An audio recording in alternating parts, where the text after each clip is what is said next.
Les plantes carnivores, des plantes hors du commun qui ont tellement à nous apprendre. Il s'agit de plantes qui sont adaptées au sol très pauvre en azote. Toutes les plantes ont besoin de ce gaz pour vivre et se développer.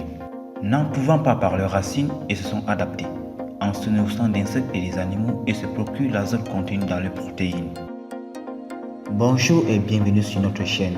Aujourd'hui, nous allons vous faire découvrir un homme qui s'est fait mordre la langue par une plante carnivore. Suivez la vidéo pour plus de détails. Avant de commencer, n'oubliez pas de vous abonner et d'activer la cloche de notification car cela vous permet de ne plus rater nos prochaines vidéos. C'est parti.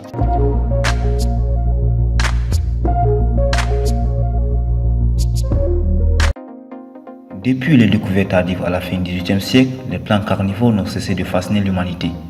Que ces végétaux soient capables d'attirer, de capturer et de digérer le proie nous intrigue et nous renvoie à nos fantasmes de plantes mangeuses de viande.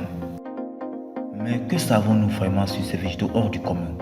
Les botanistes estiment que le nombre d'espèces végétales capables de se nourrir d'animaux s'élève à plus de 700, mais ce nombre ne cesse d'évoluer au fur et à mesure que de nouvelles plantes sont découvertes et que d'autres disparaissent. On les trouve dans différentes zones du globe, sous toutes les latitudes, même si la majorité sont des plantes tropicales.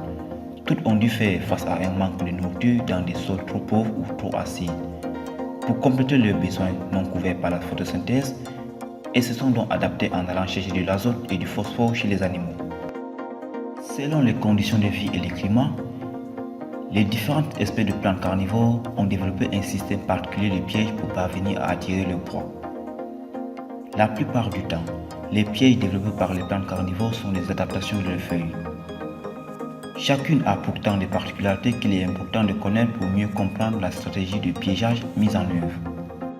Certaines disposent ainsi d'une outre de capture, d'autres ont recours à des poils gluants qui amènent les proies directement jusqu'au cœur de leur urne qui est en contact direct avec le gland digestif par des substances sucrées, des odeurs attirantes, tandis que d'autres, les plus connus sans doute des plantes carnivores, sont munis de mâchoires.